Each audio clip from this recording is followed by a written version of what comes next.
Ang pamilyar na pintuan ng aming tahanan ay biglang naging malamig at tumangging kilalanin ang aking fingerprint sa isang hapon habang mahangin ang simoy. Sa halip na ang aking matinong asawa ang sumalubong sa akin, isang babaeng hindi ko kilala ang nakatayo sa pintuan, may hawak na sanggol na hindi ko rin nakikilala. Sa likod ng tahanan na inaakala kong payapa at mapagkakatiwalaan, anong kasama ang itinago nila sa akin?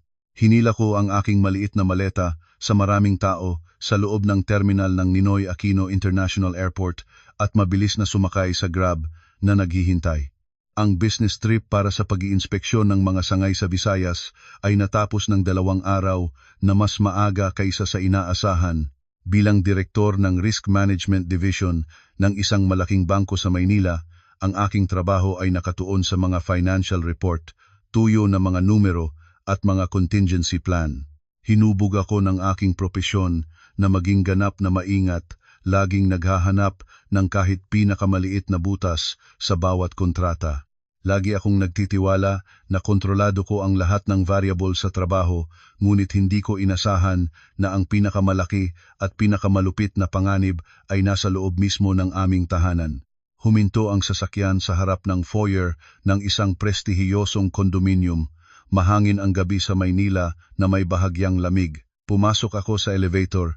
Ang puso ko ay punong-puno ng isang kakaibang pagnanais na makauwi. 5 taon na kaming kasal. Wala pa kaming anak dahil lagi akong naghahangad na palakasin ang aking karera. Si Ronnie, ang aking asawa, ay pinuno ng administrative department sa isang pribadong korporasyon. Lagi siyang nagpapakita bilang isang mapagkumbabang, mabait na asawa na lubos na nagmamahal sa akin.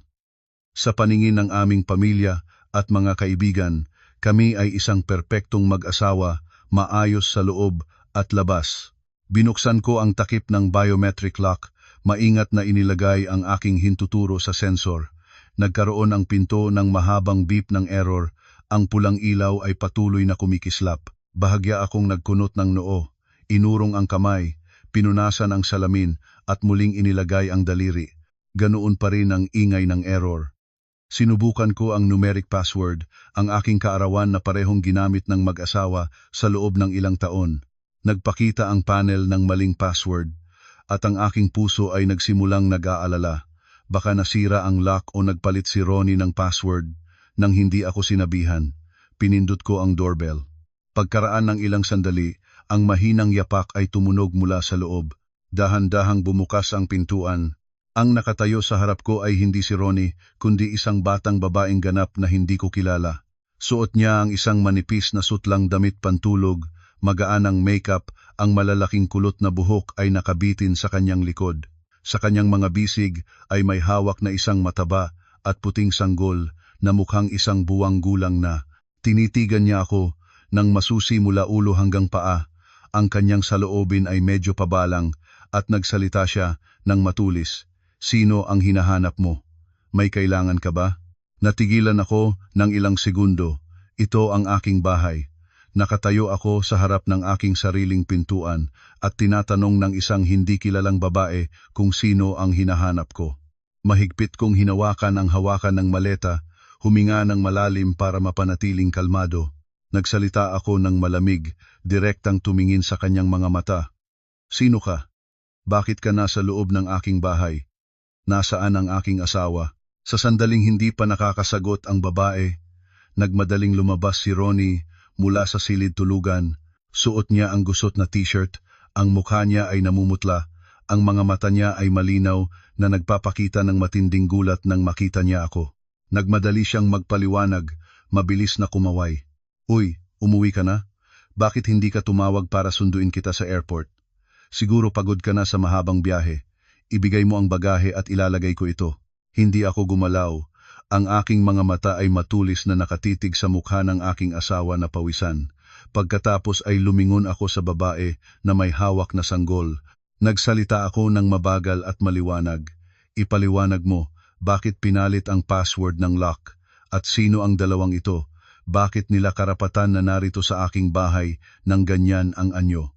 Hinila ni Ronnie ang kamay ng babae paatras ng isang hakbang, lumunok ng laway, at pinilit ang pinakamahirap na ngiti na nakita ko. Ang asawa ko, Pakinggan mo muna ako. Ito si Nadia, isang malayong pinsan mula sa panig ng aking ina mula sa probinsya. Ang kanyang anak ay matagal nang may sakit at ang lokal na health center ay hindi makahanap ng tamang diagnosis, kaya sinabi ng aking ina na dalhin niya rito sa Maynila para magpatingin sa malalaking ospital. Tumawag ang ina ko para sabihin sa akin na hayaan silang manatili dito ng ilang araw. Ang lock kahapon ay nasira, kakatapos ko lang magpalit ng bago. Naisip kong tawagan ka mamaya para ibigay ang bagong password pero biglang umuwi ka. Huwag kang mag-isip ng masama. Tinitigan ko si Nadia, isang babae na nagdadala ng may sakit na anak sa ospital, nangungupahan sa bahay ng iba, ngunit suot ang mamahaling sutlang damit pantulog, ang buhok ay maayos at mabango ang pabango. Ang sanggol sa kanyang mga bisig ay masaya, maliwanag ang mga mata, aktibo ang mga kamay, at paa walang anumang tanda ng isang may sakit na bata. Ang karanasan ng isang taong nagtatrabaho sa risk management ay nagpalabas ng malakas na babala sa aking isip. Gayunpaman, naunawaan ko ang katotohanang sinabi ng mga nakaraang henerasyon. Para talunin ang ahas, kailangan mong durugin ang ulo nito. Para mahuli ang isang manloloko, kailangan mo silang mahuli ng may ebidensya. Hindi ako magmamadaling gumawa ng kaguluhan at magulo ang lahat. Tahimik akong nagsalita, pumasok sa bahay, ibinaba ang maleta sa sulok ng sala at malamig na sinabi, "Ganoon ba? Kung naparito para magpatingin sa ospital, nandito lang kayo. Bumaba ka sa kusina at magluto. Maliligo muna ako at lalabas para kumain. Napagod ako ngayon, ayoko nang marinig ng anumang komplikasyon." Ang hapunan ay nagdulot ng isang nakakasawa na kapaligiran. Si Nadia ay yaong sanggol na nakaupo sa isang sulok, paminsan-minsan ay lihim na tumitingin kay Ronnie. Ang aking asawa naman ay nagpapakita ng malaking pagmamalasakit, patuloy na naglalagay ng pagkain sa aking plato, paulit-ulit na nagtatanong tungkol sa business trip. Dahan-dahan akong kumakain, maingat na nginunguya ang bawat subo. Ang isipan ko ay mabilis na isinasaalang-alang ang lahat ng hindi karaniwang detalye. Pagkatapos kumain ng kalahating plato, ibinaba ni Ronnie ang kutsara, umubo ng ilang beses, ang mukha niya ay tila napakaseryoso. "Asawa ko, ngayon na nandito ka, may bagay ako na gustong pag-usapan. 70 na ang ina ko ngayong taon. Ang edad na iyan ay bihira, hindi mo alam kung kailan matapos ang buhay, kaya dapat unahin ang pagmamahal. Sa buong buhay niya, itinanda niya akong lumaki, lagi akong nag-iisip na dapat gumawa ng isang bagay na espesyal para sa kanya, para makaramdam siya ng karangalan sa harap ng mga kamag-anak at kapitbahay." Huminto ako sa pagkuha ng pagkain, tumingin sa kanya, ang tinig ko ay walang nagpapakitang emosyon. "Ano ang gagawin mo? Para sa kapistahan ng kanyang kaarawan, mag-reserve lang tayo ng restaurant, mag-imbita ng mga kamag-anak. Sabihin mo lang kung magkano ang kailangan, ayusin ko ang lahat." Bilang mabuting asawa, hindi ako kailanman nag-ipon sa aking biyenan. Kinuray ni Ronnie ang kamay. Ang mga mata niya ay tila umiiwas sa aking tingin. Hindi iyon ang pagdiriwang ng isang malaking hapunan, parang maingay at panlabas lang iyon. Nagpasya akong bumili ng isang villa sa isang eco-village sa labas ng lungsod bilang regalo sa pag-retire ng ina ko. Doon ay malinis ang hangin, may hardin para magtanim ng halaman, napakabuti para sa kalusugan ng matatanda. Ang bahay na iyon ay nagkakahalaga ng $185 million. Nagbayad na ako ng $1 milyong down payment at isang tranche na $9 million. Sa susunod na linggo, iabot na nila ang bahay. Gulat na gulat ako nang marinig ang $5 milyon. Isang napakalaking halaga kumpara sa sahod ng isang pinuno ng administrative department. Gaano karaming ari-arian ang naipon ng mag-asawa, nalalaman ko ang pinakamaigi. Ang lahat ng aming ipon sa bangko ay wala pang 10 milyon. Saan niya kinuha ang ganitong malaking pera para bumili ng bahay? Saan galing ang pera para mabili mo ang 25 milyong bahay? Hindi kailanman magiging sapat ang aming ipon ng mag-asawa. Huminga ng malalim si Ronnie, ang mukha niya ay kalmado at nagsabi ng isang salita na parang gumuho ang lupa sa ilalim ng aking paa. "Yung death benefit at insurance ng iyong inang yumao, Hindi ba bago siya namatay ay may iniwan siyang UX52 milyon sa bangko? Hindi kumikita ang perang iyon na nakaimbak sa bangko. Kinuha ko ang buong 1.55 milyon para bayaran ang unang tranche ng bahay. Ang natirang halaga ay isinangla ko ang titulo ng kondo na ito para makakuha ng pautang. Sa kahuli-hulihan, patay na naman ang biyenan ko. Ang perang iyon ay ginamit para mapagsilbihan ang ina ko, na isang bagay ding dapat gawin. Ikaw ay asawa ko, tiyak na sumasang-ayon ka. Tama ba? Ang pagmamahal sa magulang ay dapat unahin. Ang mga salita ni Ronnie ay parang malamig na kutsilyo na tuwirang tumusok sa aking puso. Ang aking ina ay dating isang matapang na babaeng miyembro ng Bureau of Fire Protection. Siya ay nagsakripisyo ng kanyang buhay sa isang napakasamang sunog para ibigay ang kanyang gas mask sa isang batang biktima. Ang $50 milyon na iyon ay hindi simpleng insurance money, ito ay pera na binayad ng dugo, ng buhay, ng pinakamataas na sakripisyo ng aking ina. Nang magsinungaling ang aking ina sa espesyal na intensive care ward na puno ng pasa ng sunog, umiyak ako hanggang maubusan ng luha. Hindi pa niya nararamdaman ang ginhawa mula sa aming pamilya nang kailangan na niyang matulog sa ilalim ng lupa. Ngayon naman itong hamak na manugang ay walang kahihiyang gumamit ng banal na pera upang bumili ng villa para sa kanyang sariling ina. Malakas kong inilagay ang plato sa mesa, ang aking mga kamay ay nanginginig, ngunit hindi ko pinahintulutan ang aking sarili na umiyak ni isamang patak ng luha sa harap ng mga hamak na taong ito. Kinuha ko ang telepono sa mesa, agad na nag-login sa mobile banking app, sinuri ang joint account ng aking ina at ako.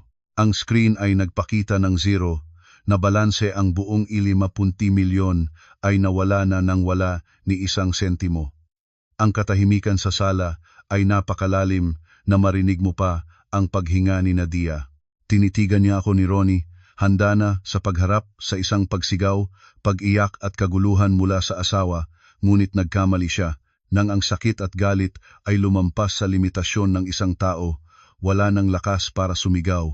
Ang aking pagkakalma na parang malamig na yelo ngayon ang pinakanakakatakot na bagay.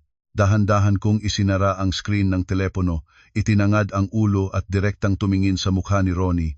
Ang aking mga mata ngayon ay parang nakatingin sa pinakamasam na basura sa mundo. Kumatok ako ng daliring ng kamay sa mesa, malinaw na nagsalita ng bawat salita. Tapos na ang buhay mo. Pagkatapos sabihin ito, tumayo ako. Kinuha ang maleta at direktang pumasok sa opisinang silid, mabilis na sinara ang pinto.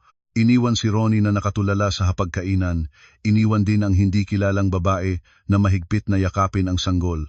Binuksan ko ang aking laptop, sinimulan ang lahat ng aking profesional na kasanayan. Sa laban na ito, hindi lang kailangan kong mabawi ang lahat ng para sa namatay na ina, kundi dapat pati na rin silang mahatulan ng pinakamataas na parusa para sa pagtataksil at katsanilan na ito. Kinabukasan, maaga akong nagising. Sa buong gabi ay ilang oras lang ako natulog, ngunit ang aking isipan ay ganap na malinaw at malamig. Lumabas ako sa sala, nakita si Ronnie na nakatulog sa sofa at ang pintuan ng guest room ay nakasirado. Marahil ang ina at anak na iyon ay sana malalim na natutulog pa rin. Pumasok ako sa kusina at nagluto ng lugaw na may buto, gumawa ng isang mainit na tsaa. Ang amoy ng pagkain ay nagising kay Ronnie. Nagmadaling bumangon siya, nagkamot ng ulo at pumasok sa kusina. Tumingin sa akin ng may bahagyang takot at pagsubok. Nang makita niyang hindi ako nagpapakita ng galit, nagsimula siyang lumapit, nagbigay ng papuri. Asawa ko, huwag kang magalit sa akin tungkol sa nangyari kahapon. Alam ko na nagkamali ako nang nagdesisyon nang hindi ko kausap ang asawa. Ngunit ang panimula ay mula sa pagmamahal ko sa aking ina. Patawarin mo ako. Mula ngayon ay makikiusap ko sa iyo bago gumawa ng anumang malalim na desisyon. Sinandok ko ang lugaw sa mangkok, inilagay sa mesa, at ngumiti ng manipis hanggang sa hindi na ito magiging mas manipis pa. Nagawa na ang nangyari. Ang pera ay nailipat na. Kahit umiyak o sumigaw ay hindi ko iyon makukuha agad. Ngunit ako ang iyong asawa. May karapatang malaman kung saan napunta ang perang binayad ng dugo ng aking ina. Pagkatapos ng almusal, dalhin mo ako sa labas ng lungsod para makita ang retirement villa na iyon. Gusto kong makita kung gaano kaganda ang bahay, kung komportable ba ang aking biyenan doon. Nang marinig ni Ronnie ang aking mga salita, nag-relax ang mukha niya, huminga ng maluwag parang naibaba ang mabigat na bato sa dibdib. Masayang iling-ilong ang ulo, nangako na dadalhin niya ako agad. Sa loob ng kanyang isip, marahil inakala niyang isa akong mahinang asawa, magaling kumita ng pera ngunit mapang mataas sa reputasyon, madaling kapigain ng moral at katapatan sa pamilya. Hindi niya alam na nagsisimula na akong humakbang sa aking plano. Pagkatapos ng halos 1 oras na biyahe, nakarating kami sa Eco Village sa labas ng lungsod. Ang villa ay nakatayo ng matibay sa gitna ng malawak na lote. Ang bakod ay matangkad na nagtayo, ang pintuan ay gawa sa cast aluminum na bronzed, napaka-espesyal at marangya. Nang pumasok kami sa bakuran, nakita ko si Ginang Corazon, ang aking biyenan na nakaupo, nang walang kahihiyan sa isang bamboo chair sa teras, may hawak na tasa ng tsaa. Ang kaanyuan ay hindi iba sa isang reyna na nagmamasid sa kanyang kaharian. Nang makitang pumasok ako, hindi man siya nagbangon, kundi umiling lang ng bahagya at nagtanong ng may karaniwang mataas na tinig, "Nagbiyahe ka na ba? Kumusta? Paano? Maganda ba ang aming napiling bahay sa iyong paningin?" Ang isang asawang babae ay dapat mag-isip ng malayo at matalino.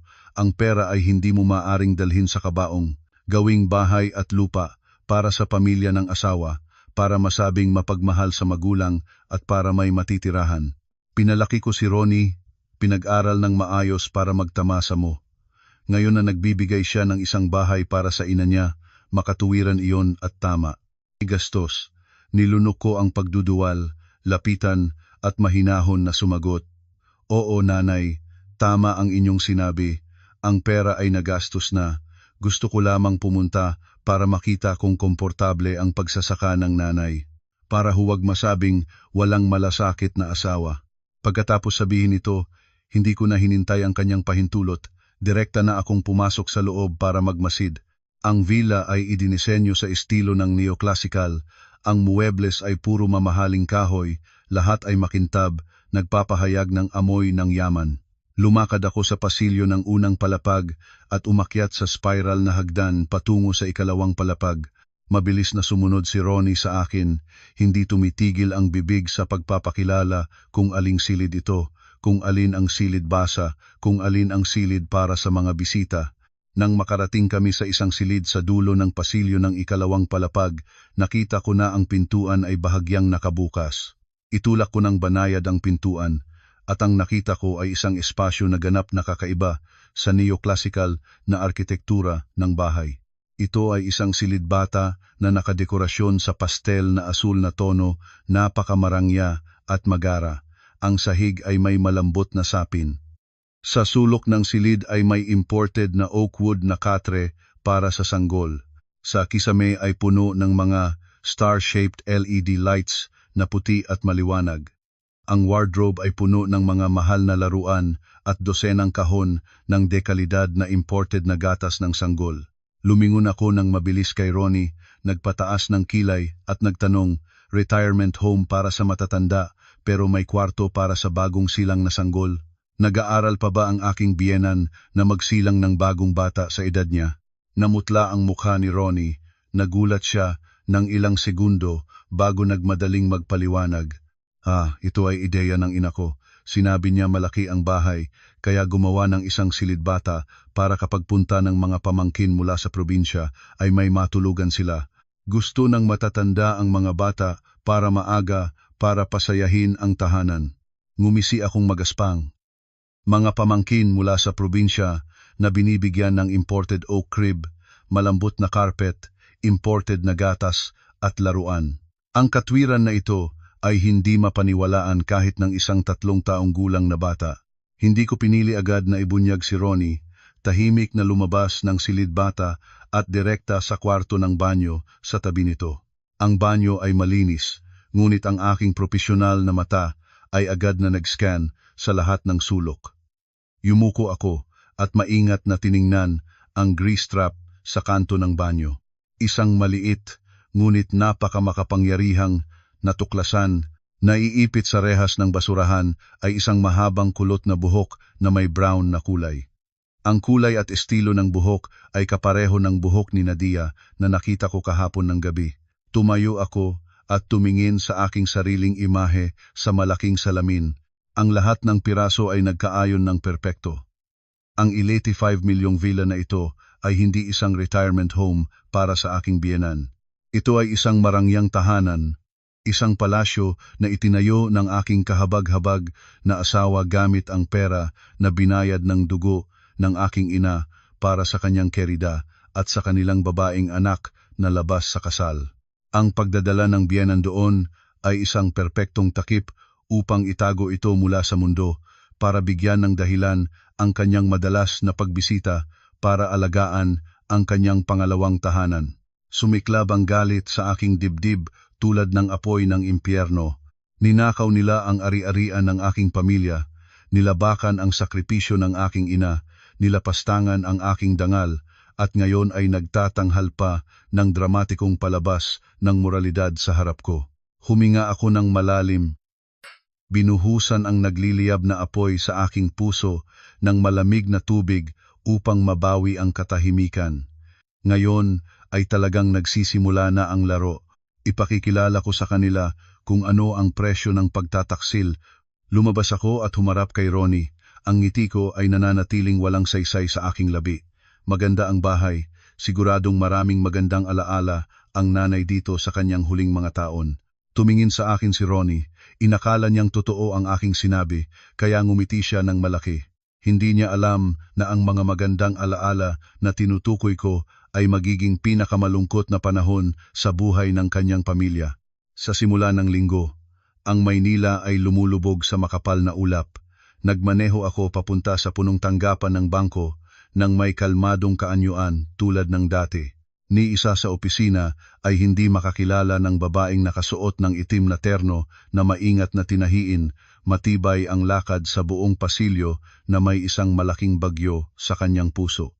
Sa maraming taon ng pakikipaglaban sa mga panganib na nag-uulat ng daan-daang milyong piso, pinili ko sa aking sarili ang isang walang hanggang prinsipyo, ang ulo ay dapat laging malamig. Ang pagkabigo ay para lamang sa mahina, ngunit ako, kailangan ko ng patunay. Pumasok ako sa aking opisina, sinilyuhan ang pinto. Bilang direktor ng Risk Management Division, mayroon akong kapangyarihang tingnan ang anumang kahina-hinalang transaksyon sa sistema. Binuksan ko ang computer, nilagay ang 2 antas na security password, direktang na-access ang data storage ng mga payment voucher ng nakaraang buwan. Ang aking target ay ang iyaning 50 milyong halaga sa joint account ng aking ina at ako. Ilang segundo lang pinroseso ng sistema. Isang serye ng mga nascan na dokumento ang lumabas sa screen. Ang aking mga mata ay nakadikit sa authorization form para sa bank transfer na may pangalan ng aking ina. Ito ang dokumento na obligadong dapat ay naroroon para sa bangko na maglabas ng gayong malaking halaga sa ibang account. Pinazoom ko ang imahe hanggang sa maximum. Ang lagda ng aking ina ay hindi tunay, ito ay rough scanned signature. Sa ibaba ay may confirmation stamp mula sa isang notaryo at isang fingerprint imprint sa kanang ibabang sulok. Ang aking puso ay tumibok ng isang masakit na tibok. Ang fingerprint ay hindi nakuha gamit ang karaniwang asul o itim na tinta ng post office o bangko. Ito ay isang imprint na kulay maitim na pula, malabo, hindi tuwid, at nagpapakita ng matinding kapalit. Ang aking mga mata ay nagbukas sa galit. Ang petsa sa authorization form ay ika-15 ng Oktubre. Iyon mismo ang ikatlong araw na ang aking ina ay nakahiga sa malalim na koma sa intensive care unit. Ang nangunguna sa departamento ng pasyente noon ay tinawag niya ako sa isang pribadong kwarto. Iniling ang ulo at ipinaliwanag na ang pagkakataon ng kanyang pagigising ay halos zero dahil ang kanyang mga baga ay masyadong nasira pagkatapos ng sunog. Sa buong katawan ng aking ina ay nakakabit ang mga wire, breathing tube at IV drip. Natulog siya roon ng walang galaw, mahina at marupok sa pagitan ng buhay at kamatayan. Pero ano ang ginawa ng mapagkuwentong manugang na ito? Naalala ko ang hapon noon, si Ronnie ay pumunta sa ospital nang may mamumula pang mga mata. Humingi ng pahintulot sa akin na pumasok sa isolation room para bisitahin ang ina ng saglit para ipakita ang paggalang sa kanya. Sinabi niya na gusto niyang hawakan ang kamay ng ina sa huling pagkakataon at magbulong ng ilang salita para makapag-alis siya ng mapayapa na antig ako. Nagtiwala sa mga luha ng hamak na isdang iyon, at ang katotohanan ay sa pinakasagrado at mapanghagkis na sandaling iyon, lihim niyang dala ang authorization form at kahon ng pulang tinta. Malamig niyang kinuha ang nanghihina at nag-aagaw buhay na kamay ng biyenan, malakas na pinindot ang kanyang hinlalaki sa kahon ng tinta, at pagkatapos ay idiniin ito sa walang kabuluhang papel. Ninakaw niya ang pera, ipinagpalit ang buhay ng aking ina ng walang awa, lantarang masamang ugali na maging ang mga anghel at demonyo ay magagalit. Inangkla ko ang ulo sa mesa, mahigpit na hinipit ang aking mga kamay hanggang sa ang mga kuko ay tumusok ng malalim sa palad na masakit na masakit. Hindi ako umiyak, ang aking mga luha ay natuyo mula nang umalis ang aking ina. Ngayon, sa aking isipan, ay isa na lamang maliwanag na apoy ng pagnanasa para sa katarungan. Pinindot ko ang button para i-print ang lahat ng transaction records, maingat na inilagay sa isang selyadong folder. Alam ko ang gagawin ko sa susunod. Sa tanghali, nagmaneho ako sa mga abalang kalye, tumigil sa harap ng isang antique shop na nakatalik sa isang makitid na daanan sa ermita.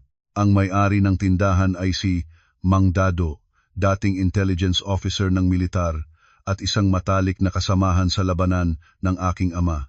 Pagkatapos ng kanyang pagre-retiro, nagbukas siya ng antique shop bilang harapan, ngunit sa loob ay isang napakalihim at propesyonal na opisina ng pribadong investigador.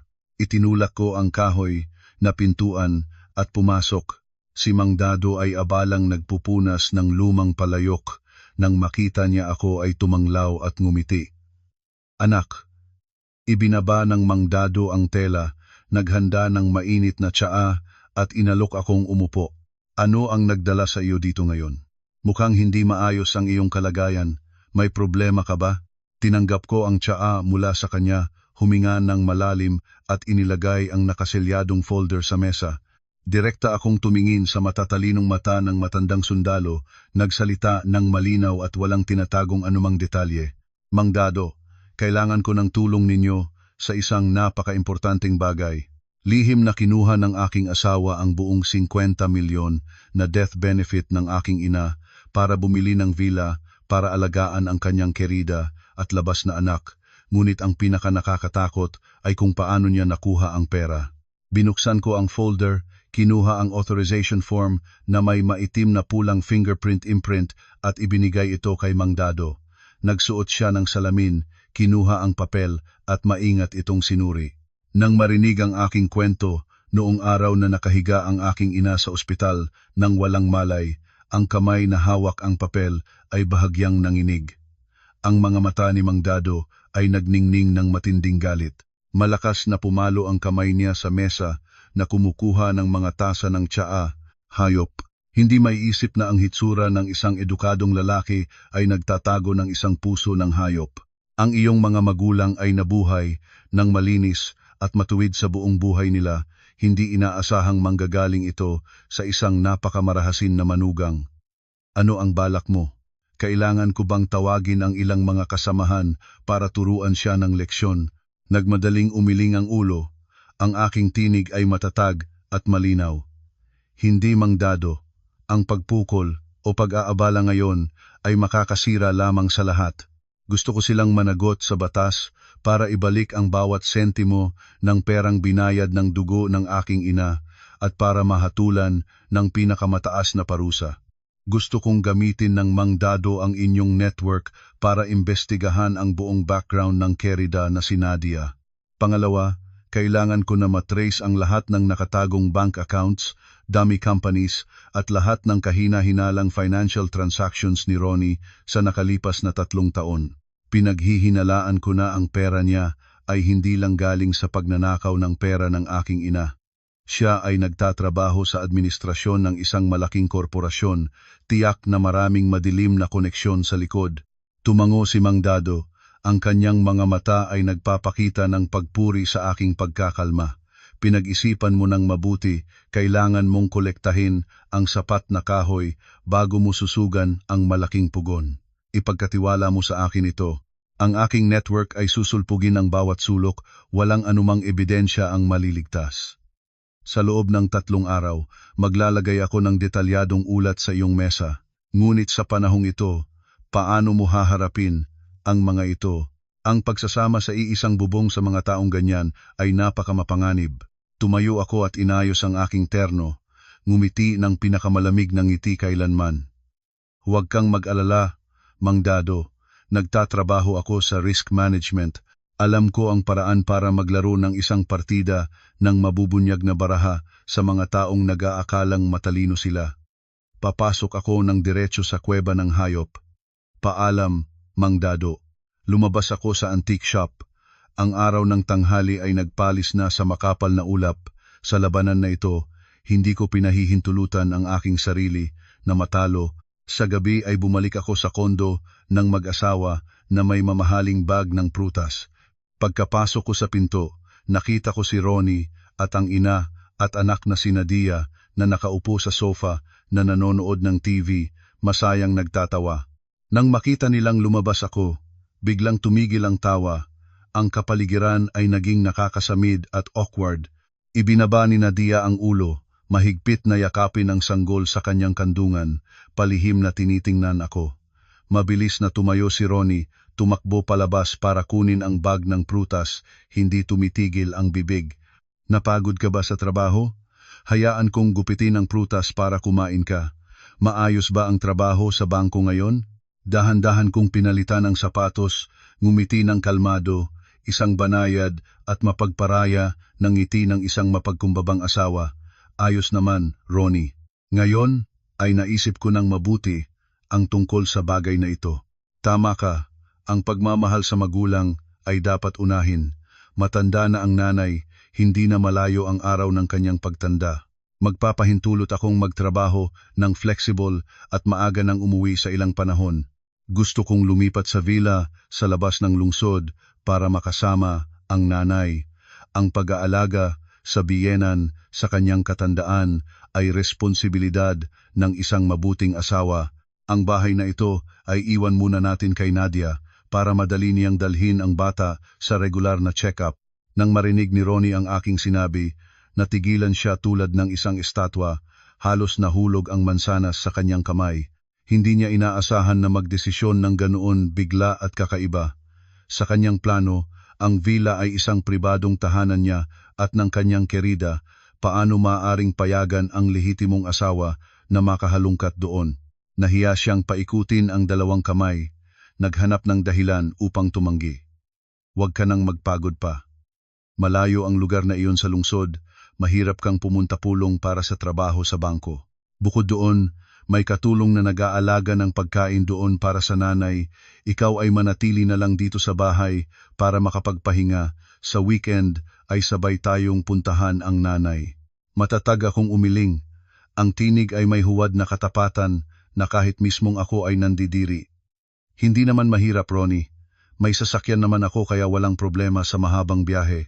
Bukod doon, mapag-uusapan ng mga kamag-anak ng nanay kung ang isang asawa ay may pagkakasakit nang nag-iisa sa lugar na iyon at wala kang ginagawang responsibilidad bilang isang asawa.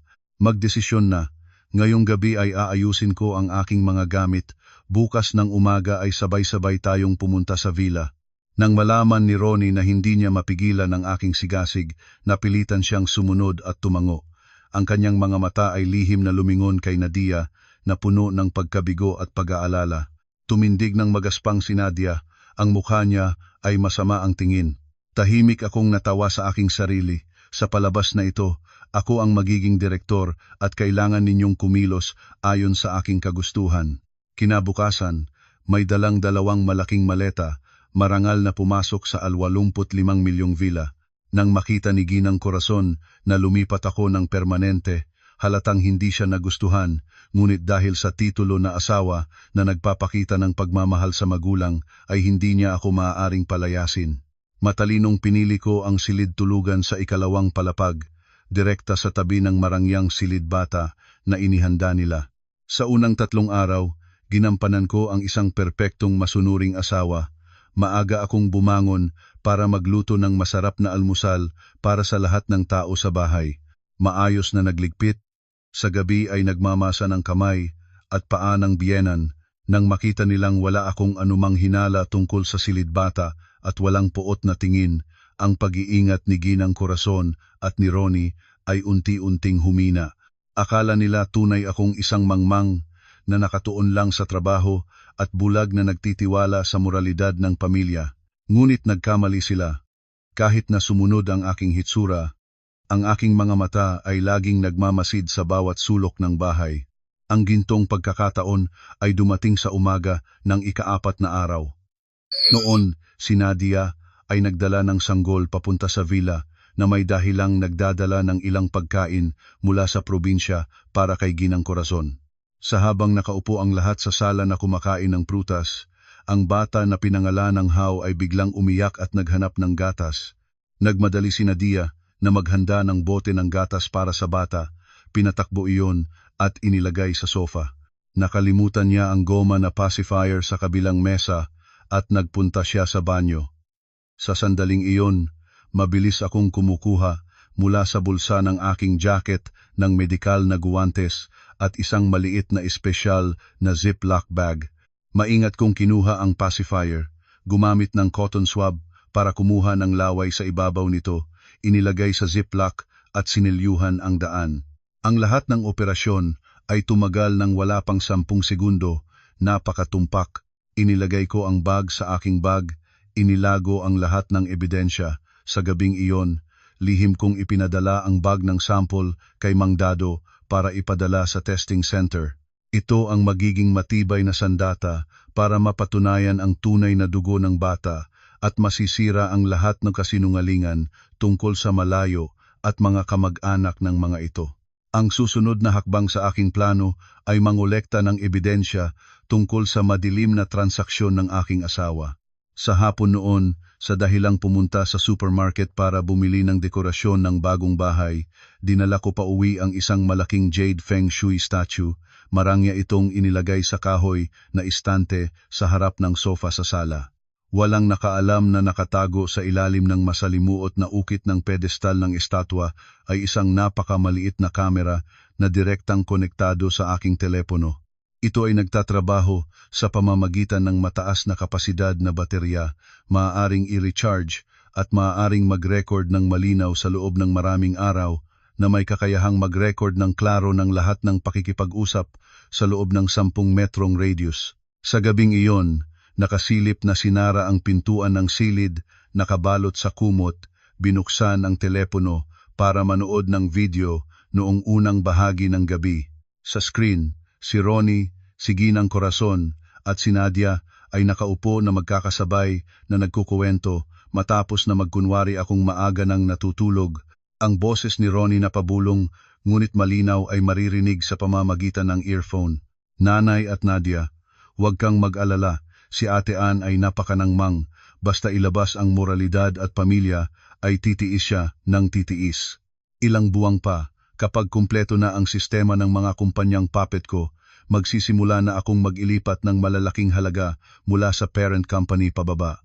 Humigop ng tsaa si Ginang Corazon, nagsalita ng puno ng balangkas. Anong kumpanya ang gagamitin mo para tumanggap ng pera? Napakamapanganib ng bagay na ito. Pag nalabasan ay tulad ng paglalaro na may bilangguan. Ngumisi ng masamang tuso si Ronnie. Ang tawa ay nakakatakot marinig. Alam ko na lahat. Gagamitin ko ang kumpanya ng financial investment na si Ate Ann mismo, ang kinatawan ng batas. Ang kumpanyang iyon ngayon ay walang operasyon, perpektong gamitin bilang harapan para sa money laundering. Kapag nalinis na ang pera, iuuwit ito. Kung makita ng investigasyon, ay puti at itim ang pangalan ng kinatawan sa papel. Siya ang mananagot sa lahat ng legal na responsibilidad. Sa oras na iyon, ay mag-file na ako ng diborsyo. Itatapon siya sa labas ng bahay nang walang hawak at puno ng utang at kriminal na kaso. Si Nadia na nakaupo sa tabi ay tumawa ng bahagya, hinaplos ang braso ni Ronnie at nagtanong ng mapanghikayat, kaya kapag naibaon na ang babae, dadalhin mo ba kami ng marangal dito sa bahay na ito bilang tunay na hari ng tahanan? Ayoko nang mabuhay, nang nakatago tulad ng isang anino magpakailanman. Niyakap ni Ronnie si Nadia, nang masikap, pinukpok ang dibdib, ng marikas at nangangako. Tiyak, ang bahay na ito ay para sa iyo, para kay Hao na anak ko. Kapag natapos ng managot ang babaeng iyon para sa akin, ang aming pamilya ay mabubuhay ng masaya magpakailanman. Inalis ko ang earphone, ang buong katawan ko ay nalamig, lahat ng linya sa aking mukha ay naging matigas. Ang pakana ng mga ito ay mas malalim at mas marahas kaysa sa aking inaasahan.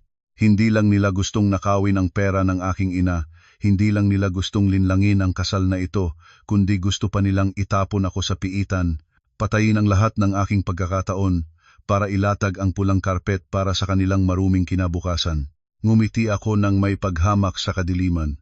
Gusto ninyong gamitin ang aking kumpanya para mag-money laundering, tapos ibuhos ang kasalanan sa akin?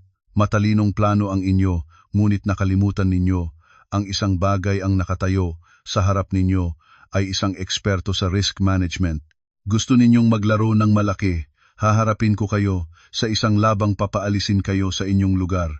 Ang bitag ay nakatakda na, naghihintay lamang ang mga paru-paro na sumugal sa kanilang pagkamatay. Mula nang lumipat ako sa villa sa labas ng lungsod, ang kapaligiran sa bahay ay laging nagpapanatili ng huwad na balanse. Pinili ko ang papel ng isang asawang may malalim na pag-unawa. Paminsan-minsan ay kailangan pa ring pumunta sa bangko para sa urgent na trabaho. Sa natitirang oras ay nandoon ako para alagaan ang biyenan, nagpapakita ng napakabait na saloobin kay Nadia na ang tinawag na pinsan. Ang aking mapayapang pasensya at kalmado ay naging dahilan para ganap na mahihimok si Ronnie at si Ginang Corazon. Naniniwala silang tunay na tinanggap ko na ang sitwasyong ito, masunuring ang kanilang phone sa isang laro na puno ng mga pakana.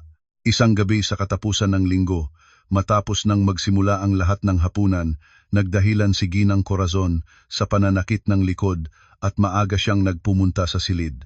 Pati na si Nadia ay inangat ang bata at umahon sa ikalawang palapag.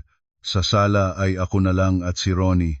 Siya mismo ang naghanda ng tsaa na uulong, ibinuhos sa porselanang tasa at ibinibigay sa akin. Ang mukha niya ay seryoso at maraming nararamdaman. Umupo siya sa armchair na katapat, umubo at sinimulan ang palabas na maingat niyang inihanda. Asawa ko, marami akong inisip nitong nakaraan. Ang bahay na ito kahit malaki at maganda ay ang monthly interest na inaayos ko sa bangko ay malaking pasanin. Ang sahod ko bilang administrative manager ay alam mo na, kaunti lang ang maihahawig sa mga gastusin ng buong pamilya. Ako ang haligi ng tahanan, hindi ko kayang hayaang magtrabaho ka para sa kabuhayan magpakailanman. Binuhat ko ang tasa ng tsaa at humigop ng isang hit-hit, tumingin sa kanya ng kalmado, mahinahon na sumagot. Kung mayroon kang balak, sabihin mo ng direkta, mag-asawa tayo, normal ang pagtutulungan, basta tama lamang ang gagawin mo, tiyak na susuportahan kita. Nang marinig ito ni Ronnie, masayang nagliwanag ang mukha, maliit na ngiti sa mga mata. Yumuko siya pasulong, baba ang tinig na malinaw na nagsalita. Mayroon akong ilang malapit na kaibigan na nag-iimbitang sumali sa negosyo ng pag-import ng medikal na kagamitan. Ang industriyang ito ay napakataas ang kita, may established na mga outlet sa mga ospital sa probinsya, ngunit ang problema ay para makipag-sign ng malaking kontrata ay kailangan ng maayos na kumpanyang may legal na personalidad at ang profile ay dapat maganda. Naalala ko na, dati ka ay nagtatag ng isang stock corporation sa financial investment, ngunit iniwan, wala itong operasyon. Paano kung ibigay mo sa akin ang corporate seal at business permit ng kumpanyang iyon para mahiram ko ng pansamantala? Gagamitin ko ito bilang legal na personalidad para sa transaksyon, para kumita ng kaunting komisyon para sa bayarin ng pamilya. Lahat ng pamamahala ng negosyo ay aayusin ko. Kailangan mo lang na manatiling nakarehistro, walang kailangan pang ibang gawin. Sa aking puso ngayon ay nagsasabog ng alon ng matinding paghamak. Nagtatanghal siya ng isang napakagandang dula ng isang mapagmahal na asawang nagmamalasakit sa pamilya, ngunit sa katunayan ay niloloko niya ako para ibigay ang lubid para ilagay niya sa aking leeg. Ang kanyang mga salita ay ganap na tumutugma sa plano ng money laundering na narinig ko sa pamamagitan ng nakatagong kamera. Gusto niyang gamitin ang aking kumpanya bilang harapan para tumanggap ng maruruming pondo. Pagkatapos matransfer ang lahat ng ari-arian, ihahagis niya ang mga utang at criminal case na nakabitin sa aking ulo.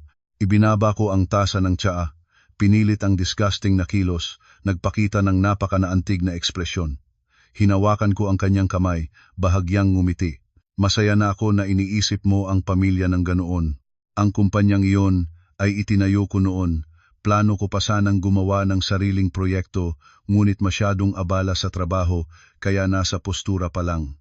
Bawat taon kailangan pa ring magbayad ng tax para wala namang kita. Kung kailangan mo ito ay ibibigay ko sa iyo ang karapatan. Bukas ay kukunin ko ang orihinal na dokumento at corporate seal mula sa safety deposit box sa bangko para sa iyo. Walang dapat ipaglalabas. Masayang niyakap ni Ronnie ako. Nagbuhos ng mga matamis na salita na nangangako ng maayos na kinabukasan. Hindi niya alam na ang yapos na iyon ay nagtamak ng unang pako sa kabaong na para sa kanya. Kinabukasan, kinuha ko ang lahat ng korporasyong dokumento at corporate seal at dinala pa uwi tulad ng ipinangako. Tinanggap ni Ronnie ang briefcase ng dokumento nang may kasiyahan, agad na dinala para sa trabaho. Akala niya may hawak na siya ng tiyak na tagumpay, ngunit nalimutan niya ang isang pangunahing prinsipyo sa aking industriya ng risk management. Bawat delegasyon ay dapat may sariwang lagda at ang legal na pananagutan ay nakakabit sa kasalukuyang may pangalan. Hindi ko kailanman magiging hangal para hayaang mag-assumer ako ng responsibilidad para sa mga gawaing labag sa batas. Ang susunod na target sa aking plano ay si Nadia na Querida. Gusto nilang gawin akong manananggal, gagamitin ko ang kanilang panukala, gagawin ko ang mangmang at masakim na Querida bilang perpektong harapan. Sa hapon ng Biyernes, humingi akong umalis ng trabaho ng kalahating araw.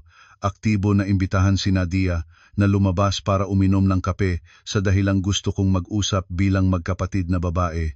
Si Nadia ay medyo nag-aalangan sa simula, ngunit nang ibigay ko sa kanya ang mamahaling branded na bag na kakaibili ko lang, ganap na nagbago ang kanyang saloobin. Marami siyang papuri at nagpakita ng pagiging malapit. Nang nakaupo na ang dalawa sa isang magarang kape-hardin, sinimulan ko ang aking bitag. Tumingin ako kay Nadia nang may totoong tingin. Bumubulong, alam ko ang sitwasyon ng ina at anak mong pumunta rito mula sa probinsya, nakakaranas ng maraming kahirapan. Abala ang aking asawa, matanda na ang biyenan.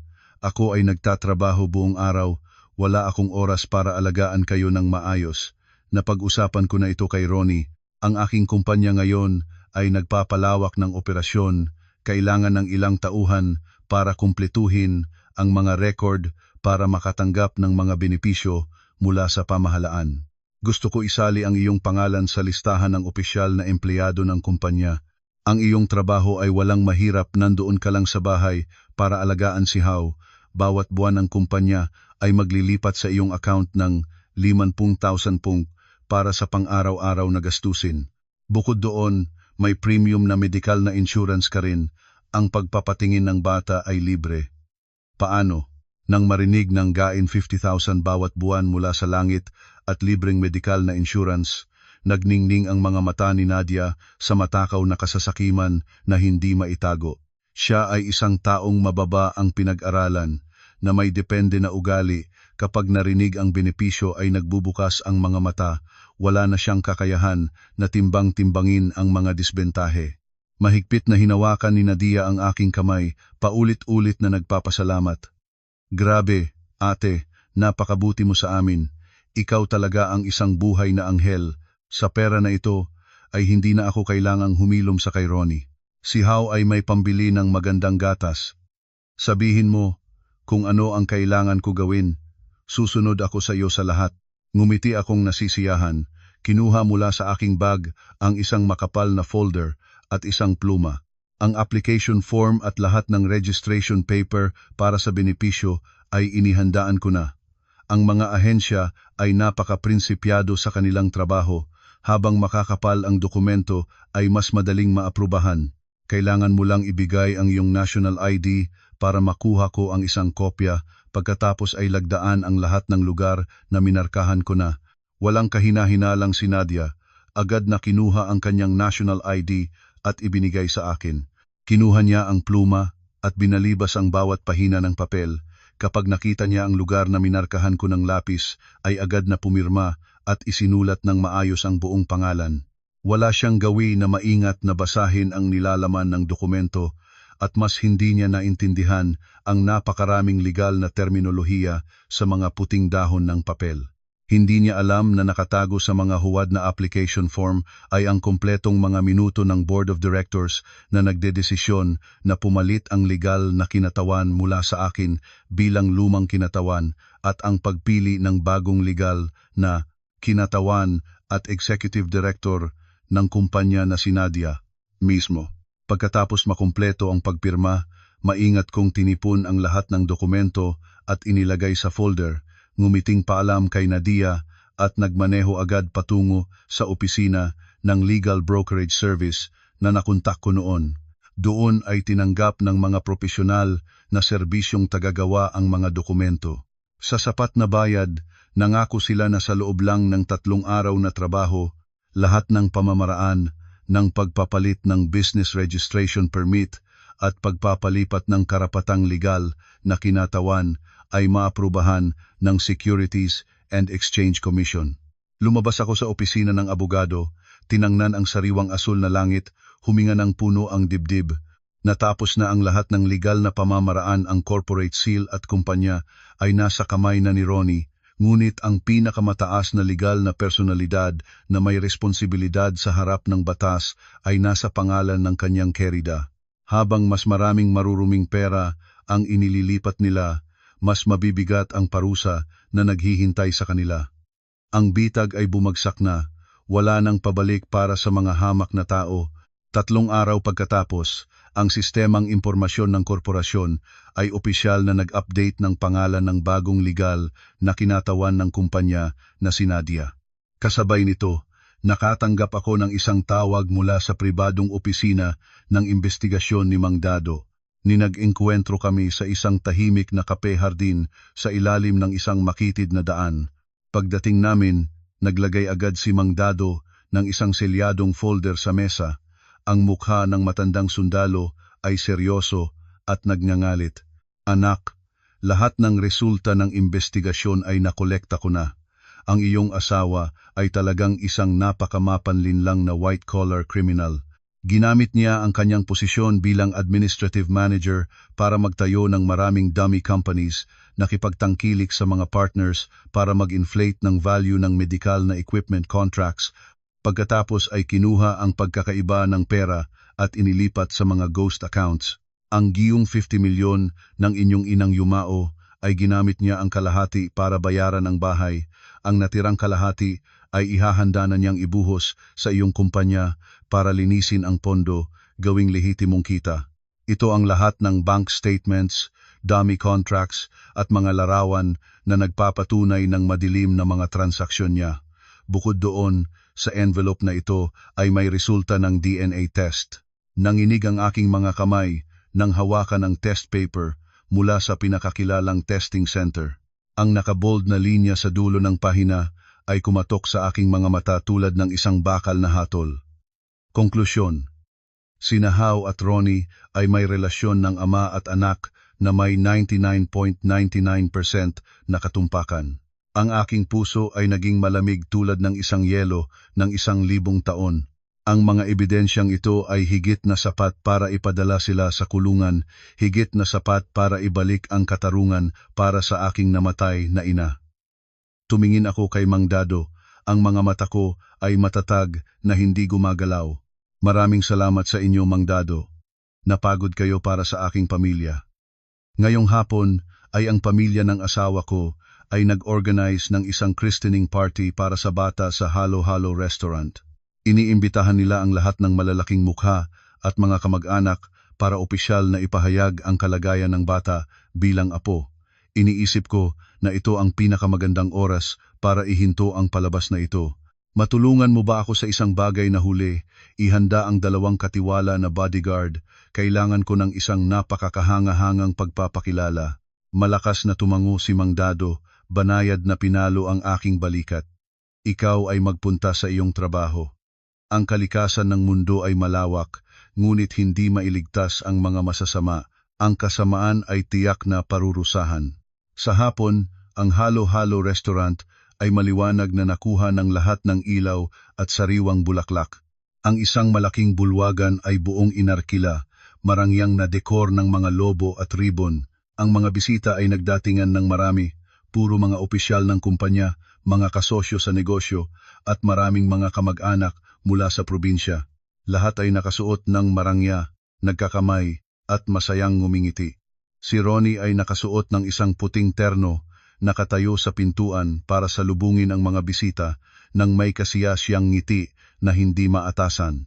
Si Ginang Corazon naman ay nakasuot ng isang makapal na terno na may gintong alahas, nakaupo sa sentro at patuloy na tumatanggap ng mga pagbati ng mga kamag-anak. Pati na si Nadia ngayon ay hindi na siya tumatangkilik sa papel ng isang probinsyanang pinsan. Suot niya ang isang nakatatawang balo ng prom dress, nakasuot ng maliwanag na make-up, nagdadala ng sanggol sa pagtakbo sa mga mesa para kumamusta. Ang kaanyuan ay ganap tulad ng tunay na hari ng pamilya. Dumating ako 30 minutong late. Pinili ko para sa aking sarili ang isang malakas na itim na terno, mabigat ang makeup, matulis ang mga mata. Sa magkabilang panig ko ay 2 matangkad na lalaki, nagsuot ng itim na terno, itim na salamin. Ang kaanyuan ay napaka-propesyonal. Nang pumasok ako sa bulwagan, ang lahat ng mata ay nakatuon sa akin. Nang makita ni Ronnie na kasama ko ang 2 hindi kilalang tao, bahagya siyang nagulat. Ang mukha niya ay may bahagyang kaguluhan, ngunit agad na binawi ang kanyang kompostura, lumakad paparito para hawakan ang aking kamay. Huli ka bang dumating? Naghihintay na ang lahat sa iyo. Sino ang 2 kaibigan na ito? Itinapon ko ang kanyang kamay, malamig na direktang lumakad, papunta sa pangunahing entablado. Doon ay may malaking LED screen na nagpapakita ng mga nakakatuwang larawan ng sanggol. Kinuha ko ang microphone mula sa MC. Ang maingay na bulwagan ay biglang tumahimik. Daan-daang pares ng mata ang nakatuon sa babaeng magiting na nakatayo sa entablado. Lumingon ako sa karamihan, natapunan ang naputlang mukha ni Ginang Corazon at ang nalitong tingin ni Ronnie. Huminga ako ng malalim, malinaw na nagsalita ng bawat salita sa pamamagitan ng malakas na sound system. Mga kaginoohang panauhin, mga kamag-anak, narito tayo ngayon para sa christening party ni Hao. Ang aking asawa at biyenan ay nagpakilala sa lahat na ito ay anak ng isang malayo at kamag-anak, ngunit ang katotohanan ay hindi ganoon. Ngayon, bilang lehitimong asawa ni Ronnie, gusto kong ipahayag sa lahat ng tao ang tunay na katangian ng batang ito. Pagkatapos sabihin ito, nasignal ko ang technician na naayos ko na noon. Ang malaking LED screen sa aking likod ay pumanaw. Pagkatapos ay lumabas ang malinaw na larawan ng DNA test paper na may pula na selyo ng testing center. Ang batang ito ay tunay na anak ng aking asawa at ng kanyang kerida na si Nadia. Sila ay lihim na may relasyon. Nagsilang ng batang ito sa labas ng kasal, pagkatapos ay gumawa ng isang palabas ng malayo at kamag-anak para hayagan na mabuhay sa ilalim ng iisang bubong. Sumabog ang bulwagan sa kaguluhan at mga bultong usap. Ang mga kamag-anak ay tingnaan ang isa't isa. Ang mga opisyal mula sa kumpanya ni Ronnie ay kumunot ng noo at umiling ng may pagkadismaya. Nagtatakbo si Ronnie sa entablado, hinawi ang microphone, malakas na sumigaw. Nagsiraan ka na ba? Ano ang sinasabi mo? Huwag kayong maniwala sa kanya. Siya ay may mental na karamdaman. Nanlilibo siya para dalhin ang kahihiyan sa aking pangalan. Malakas akong tumawa. Ang tawa ay tumakas sa buong bulwagan. Isang hakbang akong lumayo. Itinuro ang aking kamay diretso sa kanyang mukha. Panlilin lang. Kaya ipaliwanag mo sa lahat ang video na ito. Ang LED screen ay patuloy na nagpalit ng eksena. Ngayon ay hindi na mga papel na matuyo, kundi isang security video na kinukuha mula sa ospital.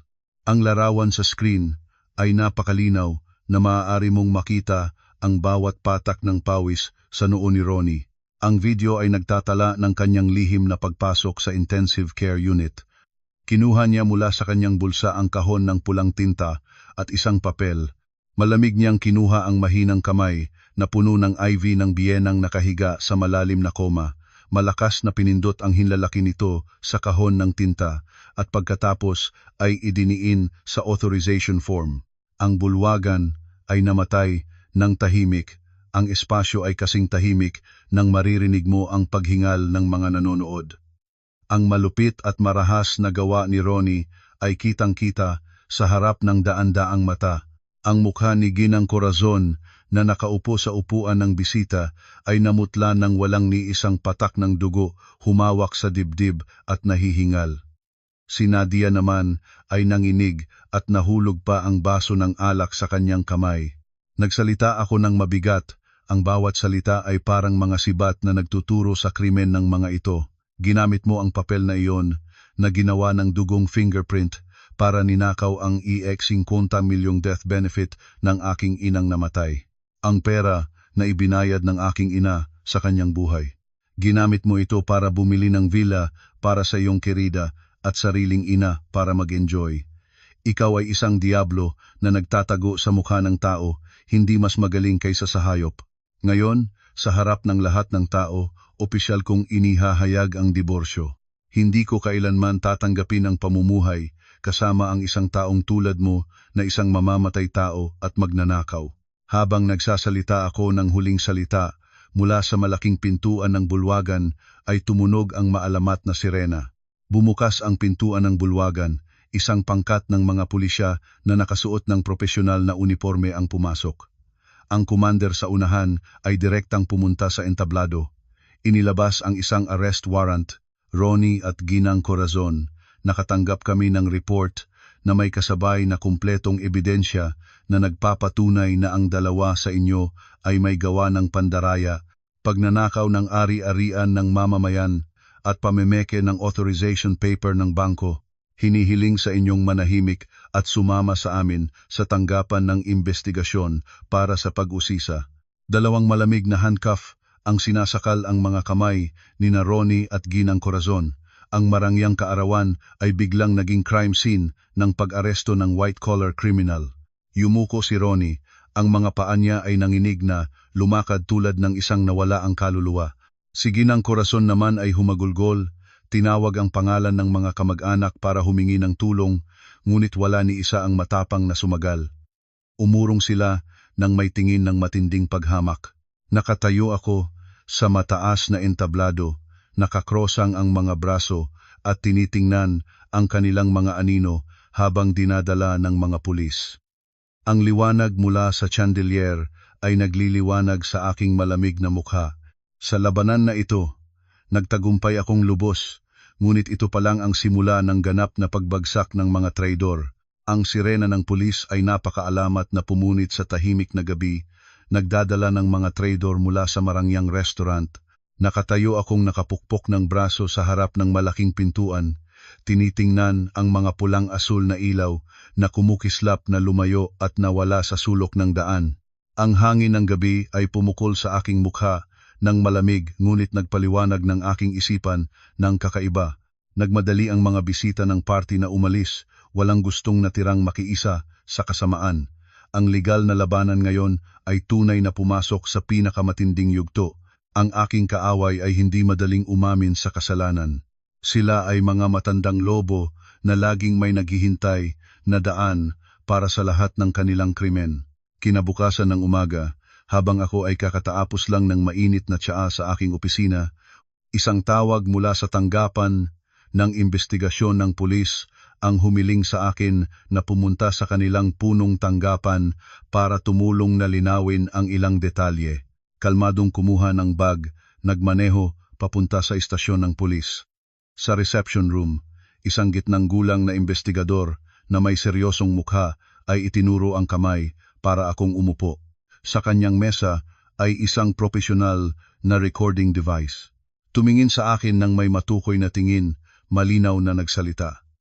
Ana, tinanggap ni Ronnie ang pagkilala sa gawa ng fingerprint ng inyong ina, ngunit tinanggihan ang akusasyon ng pagnanakaw ng ari-arian. Patuloy siyang sinasabi na ang uling 50 milyon ay sa iyong utos na kinuha para invest sa iyong sariling kumpanya. Higit pa sa iyan, nagbigay siya ng isang audio file. Sa recording, ang boses mo ay umamin sa paggamit ng Financial Investment Corporation para tumanggap ng mga perang walang malinaw na pinagmulan. Inakusahan kanya na ikaw ang tunay na mastermind ng money laundering operation at siya lamang ay isang empleyado na pinangakuan niya. Humanga akong tumawa, isang walang saysay at puno ng paghamak na tawa, isang taong nagbibigay ng apoy sa iba ngunit nagtatalikod sa kanyang sariling gawa. Ganyan ang masamang ugali ng lalaki na tinawag ko noon na asawa. Akala niya ang isang maingat na cut at paste na audio gamit ang artificial intelligence ay madaling malampasan ang batas at itatapon ako sa pagkawasak. Maingat na binuksan ng aking bag, dahan-dahang kinuha ang isang makapal na folder na may pula at maliwanag na selyo ng Securities and Exchange Commission. Maayos na inilagay ang folder sa mesa ng investigador, mahinahon na ipinaliwanag ang bawat punto. Opisyal, ang aking asawa ay isang matiyagang manloloko. Ang recording na iyon ay isang produkto ng maingat na pag-edit na ginawa para akusahan at lipulin ako. Gusto niyang ilagay ang kasalanan ng money laundering sa legal na kinatawan ng kumpanya, ngunit hindi niya alam ang isang napaka-importanteng katotohanan. Mula noong nakaraang linggo, nakumpleto ko na ang lahat ng pamamaraan para ilipat ang lahat ng karapatan, tungkulin ng direktor at kalagayan ng legal na kinatawan ng kumpanya na iyon sa ibang tao. Ang pangalan ng taong kasalukuyang may legal na responsibilidad sa harap ng batas ay hindi ako, kundi si Nadia, ang kanyang kerida. Lahat ng may bisa na papel, kusang loob na lagda ni Nadia, at ang pagpapahintulot ng naaangkop na ahensya ay naroroon sa folder na ito. Binalibas ng investigador ang bawat pahina. Ang kanyang mga mata ay nagkislap ng pagkamangha, pagkatapos ay lumipat sa pag-unawa. Tumango siya nang sumasang-ayon sa pag-iingat at katalinuhan ng isang eksperto sa risk management tulad ko. Hiniling ko sa investigasyon na maaga akong umalis dahil alam ko ang kailangan kong gawin ng mabilis na manggaling ng huling bugbog sa pinakamahina na bahagi ng demonyo nilang alyansa. Iyon ay si Nadia na masakim ngunit mangmang. Nagmamadali akong nagmaneho pabalik sa villa sa labas ng lungsod. Ang malaking bakal na gate ay nakabukas ng malawak, ang loob ay magulo parang may taong tumukso. Pumasok ako sa sala, nakita si Nadia na nagmamadaling nagsusuot ng damit, alahas at isang katutak na branded na damit sa dalawang malaking maleta. Ang bata ay malakas na umiyak sa sofa, ngunit hindi niya pinag-interesan. Nang makita niya akong lumabas, napalukso siya, nabitawan ang kahon ng gintong kadenang nahulog sa sahig. Ang mukha niya ay namutla ng walang dugo, ang mga mata ay nakatingin ng may matinding gulat. Bakit ka nandito? Nahuli na ang iyong asawa. Gusto mo pa ba akong mahuli kasama ng anak ko? Wala akong alam. Biktima lang ako. Hayaan mong umalis kaming ina at anak. Ibabalik ko sa iyo ang bahay na ito. Dahan-dahan akong lumakad paparito. Tinatapakan ng takong ang gintong kadenang nakakalat sa malambot na sapin. Tumingin sa kanya nang may matulis na tingin. Ang malamig na boses ko ay tumunog sa malawak na espasyo ng villa. Saan ka pupunta? Sa akala mo ba ang pagtitipon ng ilang damit ay makakatakbo ka na? Napakabihin mo, Nadia. Alam mo ba ang kalalagayan ng iyong asawang pinangako sa iyo sa istasyon ng pulis? Nagbigay siya ng ebidensya na inakusahan ang legal na kinatawan ng kumpanya na nagsasagawa ng illegal na money laundering ng 10-10 milyong piso. Inilapat niya ang lahat ng kasalanan sa taong nakapangalan ng kumpanya para mapalaya ang kanyang sarili. Nagsimulang lumaban si Nadia, ang matulis na boses ay nagtaltalan. Paano naman ako nauukol? Ikaw ang direktor ng kumpanya na iyon. Ang iyong pangalan ang nakalagay. Sige ka, at ikaw mismo ang susugalang kasalanan niya. Huwag kayong mag-away at isali ninyo ako. Nanlibak akong ngumiti. Kinuha mula sa bulsa ang isang kopya ng pinakabagong business registration.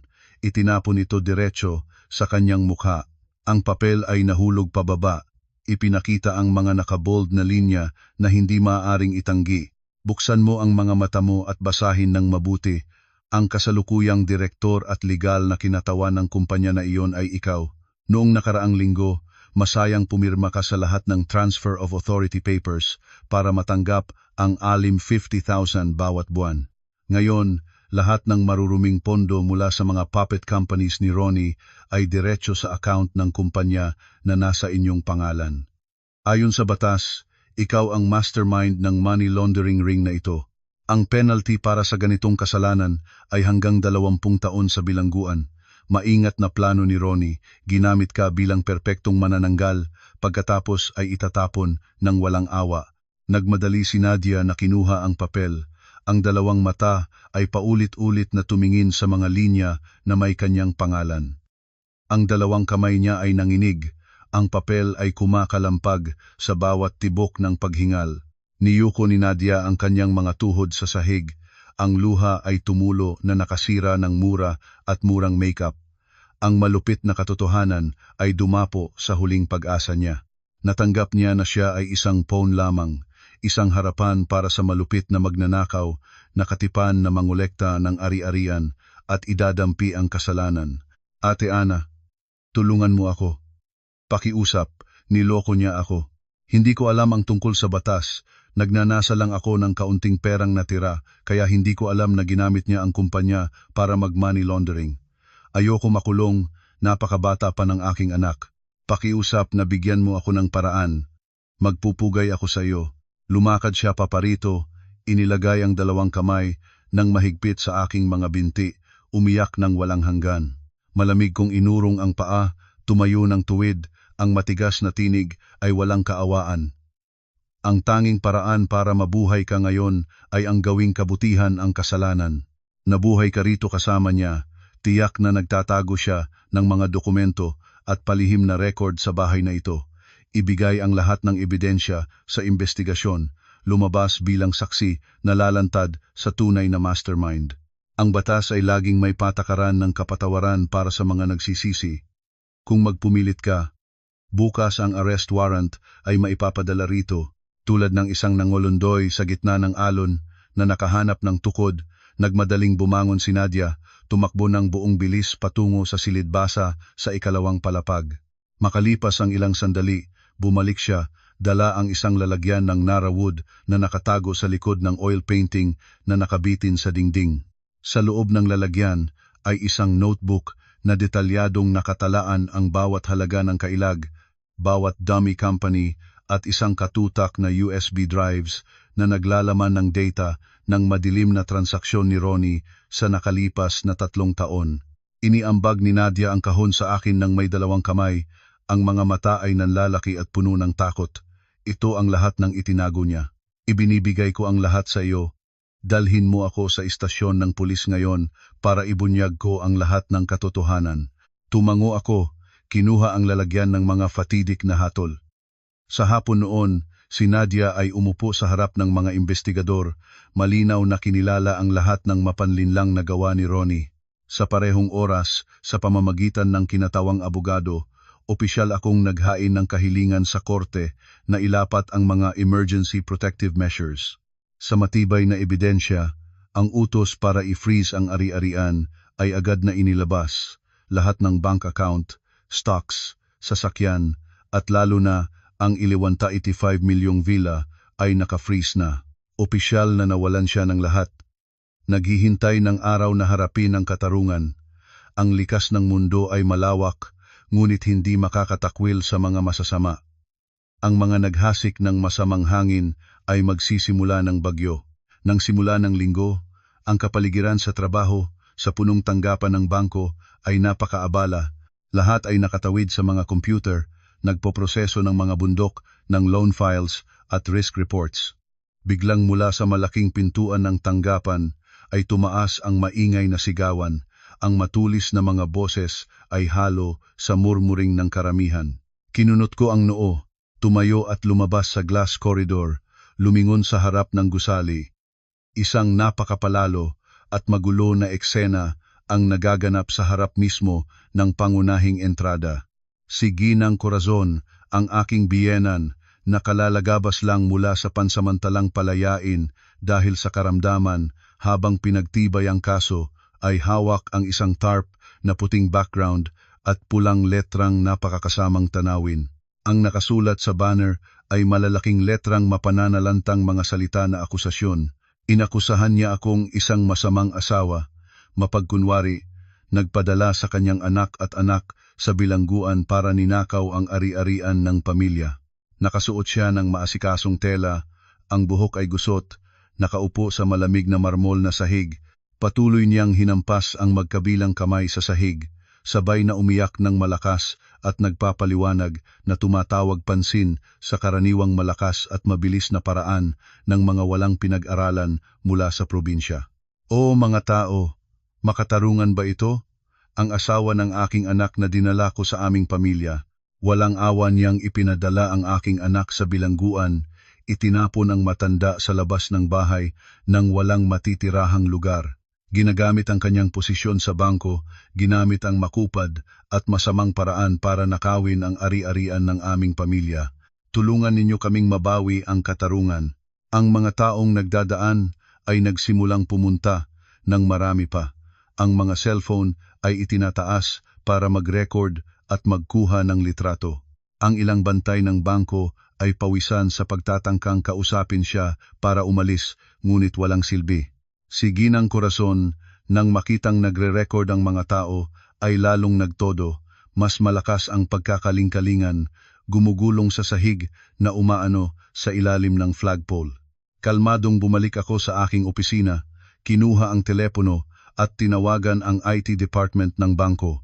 Hiningi ko sa kanila na agad na ihanda ang isang malakas na projector, direktang konektado sa panlabas na sound system, at ituro ang lens sa malaking marble wall sa harap ng foyer. Lahat ng operasyon ay dapat matapos sa loob ng 5 minuto. Nang maayos na ang lahat, inayos ko ang aking itim na terno, maluwag ang mga hakbang na bumaba sa pangunahing foyer. Ang karamihan, nang makitang lumabas ako, ay nagbukas ng 2 panig. Nagbuka ang mga mata ni Ginang Corazon para tingnan ako. Ang mga mata niya ay mapuot at puno ng galit. Itinuro niya ang kanyang kamay diretso sa aking mukha at nagmura. Lumabas ka na ba? Ibalik mo sa akin ang aking anak. Ibalik mo ang bahay ko. Palalain kita.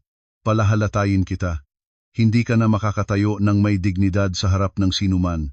Nakatayo ako nang nakakrosang ang mga braso, pinanatiling 3 metrong distansya sa kanya, nagpakita ng manipis at malamig na ngiti.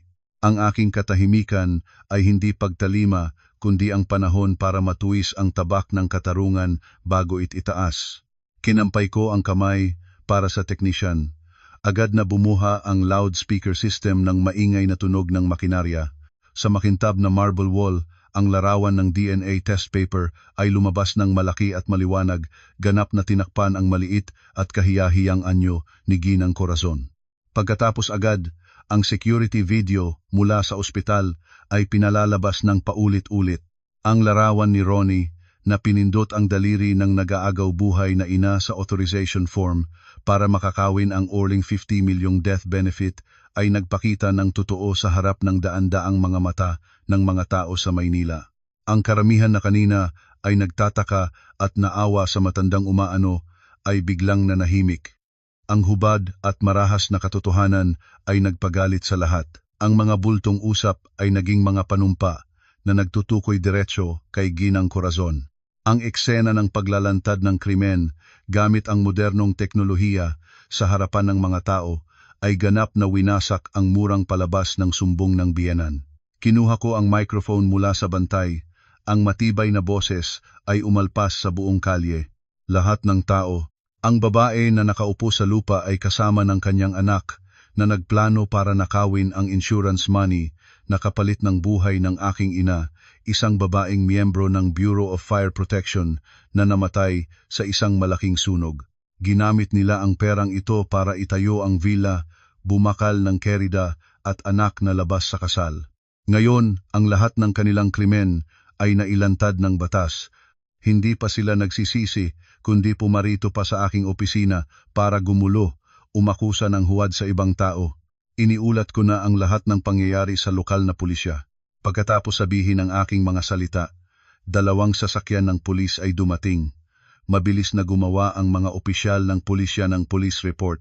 Si Ginang Corazon ay kinuha sa sasakyan dahil sa krimen ng paggulo ng pampublikong kaayusan at panloloko. Nang marinig ang hatol na 15 araw ng administratibong kulungan, nahina siya, wala na siyang lakas para sumigaw, yumukong naglilandas sa gitna ng galit ng karamihan. Kasabay nito, sa close na kwarto ng investigasyon, ang huling kayabangan ni Ronnie ay ganap na nawasak. Nakaupo siya ng nanginginig, nakatikis ang mga paa, patuloy na nagrereklamo at humihingi ng abogado. Ang gitnang gulang na investigador ay hindi nagsalita ng anumang salita, tahimik na binuksan ang makapal na dokumento at malakas na inihagis ang notebook at mga larawan ng ebidensya ng money laundering na ibinigay ni Nadia sa ibabaw ng bakal na mesa. Ang tunog ay nagputok sa katahimikan ng kwarto. Yumuko siya para tumingin. Ang 2 mata ay nangulimlim, ang mga dilat ng mata ay nanginig, ang mga pahina ng notebook na maingat na nakatalaan ng bawat numero, bawat dummy company, bawat paraan ng pagnanakaw ng budget na kanyang sarili, ang sumulat ay naging death sentence ng kanyang buhay. Nagmadali siyang binuksan ang pahayag ni Nadia. Malamig na pawis ang lumabas tulad ng pagpaligo, basa ang buong stripe na damit ng bilanggo. Lahat ng pagtakas ay nasarado na, perpektong plano, malupit na pakana, lahat ay naging abo sa ilalim ng matibay na ebidensya na hindi maaaring itanggi. Yumuko si Ronnie sa mesa, ang mesa ay malamig, ang 2 kamay ay niyakap ang ulo, nagpalabas ng mga pighating uha. Hindi pa nakikita ang kabaong hindi pa umiiyak, ngayon na harap-harapan ang kailaliman ng parusa, nasanay na siya sa damdamin ng ganap na kawalan ng pag-asa.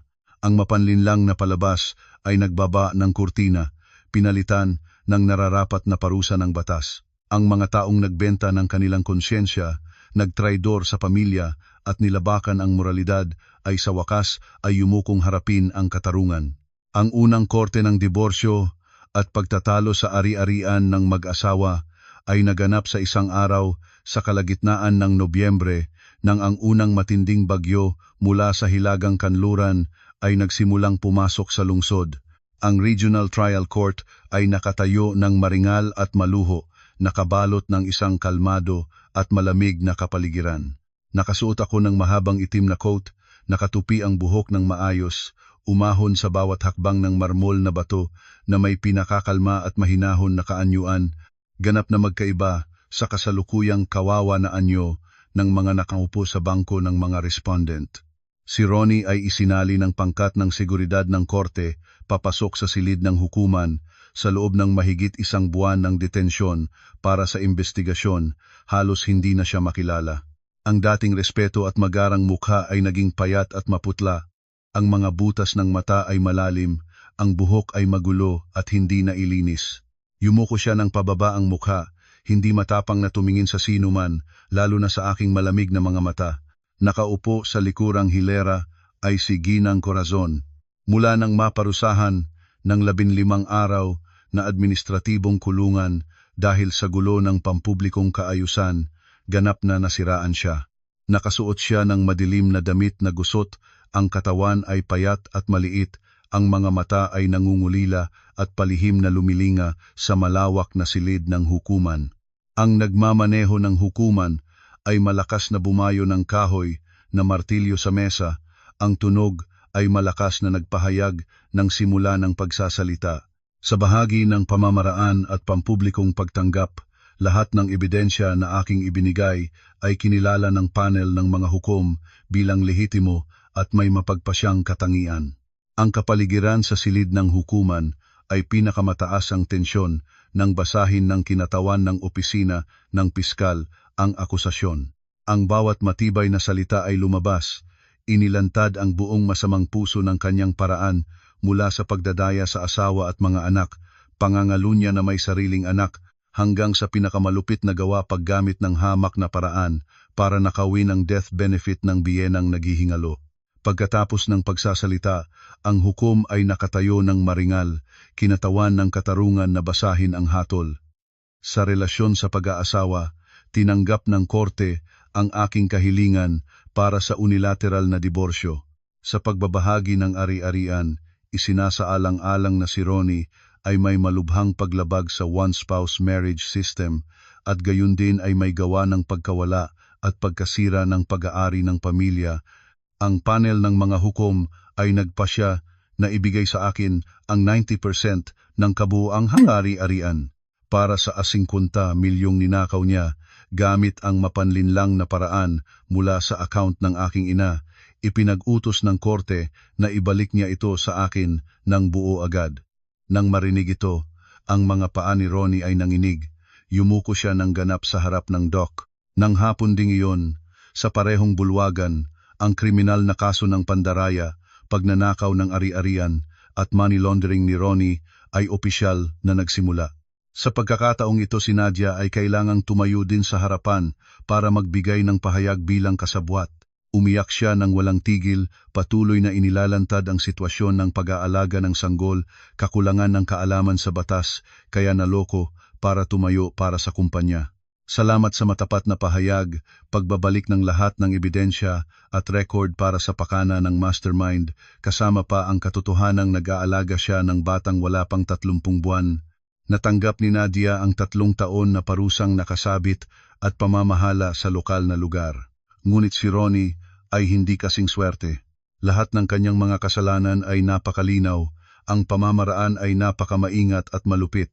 Ang hukom ay malakas na bumayo ng martilyo na nagpahayag ng kaparusahan kay Ronnie ng 18 taon sa bilangguan para sa 2 kasalanan, kasabay ang konfiskasyon ng lahat ng kasalukuyang ari-arian para tulungan itama ang pinsala.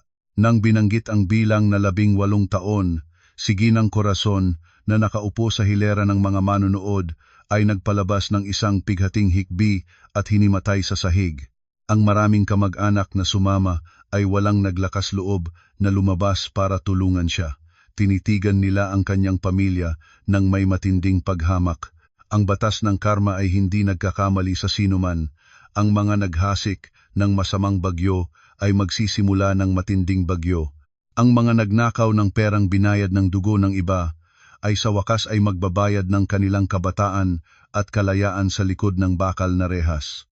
Para tupadon ang civil na hatol, ang pagbabalik ng uling $1 sa akin, ipinasya ng tanggapan ng pagpapatupad ng batas na i-confiscate at ipagbili sa auction ang villa sa labas ng lungsod na binili ni Ronnie dahil ang merkado ng real estate ay nasa yugto ng lamig.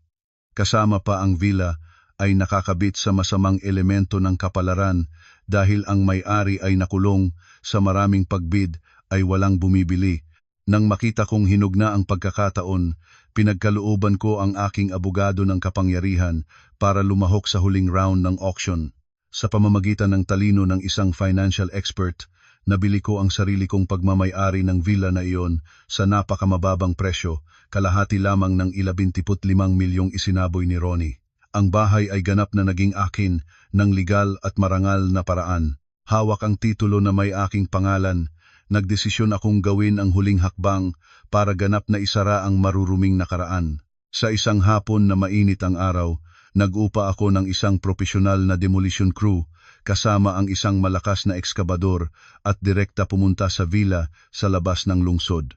Ang ingay ng makina ng ekskabador ay pumutol sa katahimikan ng lugar. Nakatayo ako sa gitna ng malawak na hardin, kinuha ang telepono, pumindot ng direktang video call kay Ginang Corazon. Sa oras na iyon, siya ay nakaratay sa kama sa isang mahinhin at mahalumigmig na kwarto sa probinsya dahil itinapon siya ng mga kamag-anak at hindi pinahintulutang makita. Nang lumitaw ang kulubot at baluktot na mukha niya sa screen ng telepono, wala akong naramdamang anumang awa. Ngumiti akong malamig, itinuro ang kamera ng telepono para makuha ang buong larawan ng ekskabador na inaabot ang malaking bakal na panga papunta sa ikalawang palapag ng villa. Nagbukas si Ginang Corazon ng mga mata, ang boses ay paos at mahinang maririnig sa screen. Ano ang gagawin mo doon? Iyon ay bahay ng aking anak. Tigilan mo iyan agad. Mahigpit kong hawak ang telepono, ang matibay na boses ko ay lumakas. Nagkamali ka, ang titulo ngayon ay nasa aking pangalan. Lahat ng nasa lupang ito ay pag-aari ko. Ngayon tinawagan kita para makita mo ng sarili ang katapusan ng mga masakim. Nililinis ko ang basura sa aking sariling bahay. Pagkatapos sabihin ito, kinampay ko ang tao sa ekskabador. Ang malaking bakal na panga ay tumaas, bumayo ng isang tindi diretso sa dingding ng marangyang silid-bata sa ikalawang palapag. Ang tunog ng mga sirang bato ay sumabog. Ang alikabok ay lumantad sa isang sulok ng langit. Ang dingding na pinta ng pastel na asul ay gumuho. Ang mamahaling oak crib, ang mga kumpol ng starlights at mga imported na laruan ay dinurog ng makina at nagkalat sa mga guhit ng bato at pita. Ang silid na dati ay simbolo ng masamang layunin at pagtataksil ay naging isang mapanglaw na guho. Sa screen ng telepono, nakita ko si Ginang Corazon na niyakap ang kanyang dibdib. Ang luha ay tumulo, ang bibig ay nakabukas, ngunit wala siyang masalita. Kinakailangan siyang manood ng sariwa sa pagwasak ng marangyang tahanan na dating ipinagmamalaki at ipinagmalaki niya. Ang tahanan na itinayo sa dugo ng aking ina ay hindi kailanman makapagdadala ng kapayapaan sa kanila. Malamig kong pinindot ang end call button, lumiko at umakyat sa sasakyan. Sa aking likod, ang ingay ng ekskabador ay patuloy na rumaragasa, tinatakpan ang lahat ng bakas ng mga hamak na tao. Ang lugar pagkatapos ng malinaw na paglilinis ay makikipag-ugnayan ako sa lokal na pamahalaan, maghahain ng kumpletong papeles para i-donate ang buong lupain para sa pagtatayo ng Community Cultural Center ng lugar. Iyon ang pinakamakabuluhang paraan ng pagpapasalamat para sa aking namatay na ina. Ang oras ay lumipas ng mabilis, isang kisap mata at 2 taon na ang lumipas mula nang tapusin ang kaso na nagpadampi sa maraming pansin noon. Ang langit ng Maynila ay tinatanggap ang isang bagong tagsibol na may mga maliwanag na gintong araw at malambot na hangin. 2 taon ay isang panahon na hindi masyadong mahaba para sa isang buhay ng tao, ngunit sapat na para ganap na baguhin ang kapalaran ng mga nakapinid sa vortex ng karma. Ang pamilya ng aking dating asawa ay nag-iwan na ngayon ng isang masakit na babala na iniuusisa ng mga tao sa bawat pagkakataong nagtatago.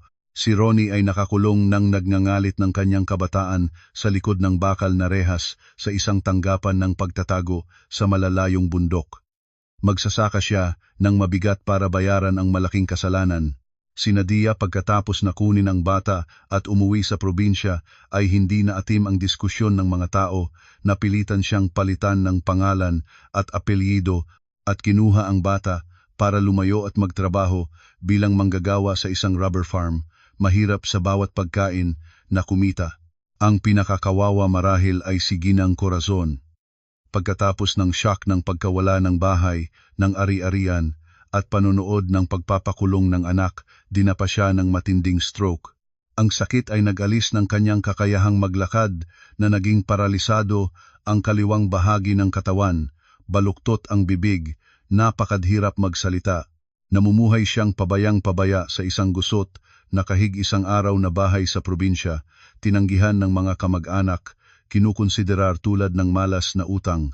Ang mga taong noon ay nanggagamit sa kanya sa christening party ay ngayon ay hindi na tumatawid sa kabilang dako para bumati. Isang umaga sa kalagitnaan ng linggo, habang binivalidate ko ang mga record sa maayos na opisina sa pinakamataas na palapag ng punong tanggapan ng bangko, ang katulong ko ay kumatok at pumasok para iulat na may gustong makita ako sa reception lounge. Bumaba ako at nakita ang isang napakapamilyar ngunit kaawa-awang eksena. Si Ginang Corazon ay nakaupo sa isang lumang kalawanging wheelchair na itinulak ng isang malayo at kamag-anak. Ang kanyang damit ay gusot, may amoy ng halumigmig. Ang puting buhok ay unti-unting nahuhulog na naglalantad ng mapanlaw na balat ng ulo. Nang makitang lumakad ako paparito, ginawa niyang gamitin ang kanyang malusog pangkanang kamay para hawakan ang laylayan ng aking terno. Ang mga mulang mata ay naghangad ng may pakiusap. Ate Ana, alam ko na ang aking pagkakamali. Ganito na lang ang aking kalagayan ay kaparusahan ng Diyos. Ang aking anak ay nakulong, ang mga kamag-anak ay tumatalikod, wala akong makain, napakahirap at pagod na pagod. Ikaw ay isang malaking ulo sa bangko na may maraming pera, mahabag ka at mag-upa para sa akin ng isang tagapag-alaga habang ikaw ay umuubos na ang buhay para itago mo ito bilang isang kabutihan para sa iyong mga susunod na henerasyon. Tumayo akong tuwid, maingat na inalis ang kanyang payat na kamay mula sa aking terno. Ang aking mga mata ay kalmado, tulad ng lawa ng taglagas, walang anumang pag-aalala. Tumingin ako sa kanya, ang tinig ko ay napakamahinahon, ngunit malamig hanggang sa buto. Ginang Corazon, tama ang inyong sinabi, ang lahat ng bagay sa mundo ay may batas ng karma. Noon ang inyong pamilya ay nagplano na nakawin ang pera na ibinayad ng buhay ng aking ina. Naisip ba ninyong ang moralidad ng pagiging tao? Nang balak ninyong itapon ako sa piitan para makamit ang ari-arian, naisip ba ninyong dalawang salita ng tumulong sa iba? Hindi ako si Birhen para magbukas ng mga kamay para iaral ang mga masasamang puso. Ang kaunting pensyon na bawat buwan ay sapat para bayaran ang pagkain at tirahan sa probinsya. Huwag na pong lumabas sa harap ko muli. Nagbigay ako ng bating ulo sa kamag-anak, nakasama at lumiko at direktang pumunta sa elevator. Walang ni isang paglingon, ang ingay ng lumang wheelchair ay nag-alis sa lobby ng tanggapan, nagdadala ng nalansangan na anyo ng isang taong nawala ang huling dignidad ng buhay. Iniwan ko ang ulap ng nakaraan.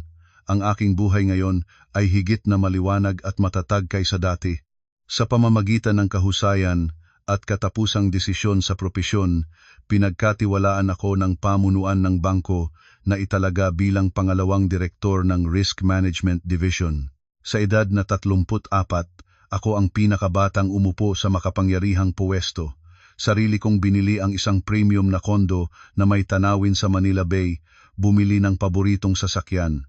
Sa libreng katapusan ng linggo ay nakikipagkita sa mga kaibigan para uminom ng hapon na tsaa, maglakbay sa iba't ibang lugar.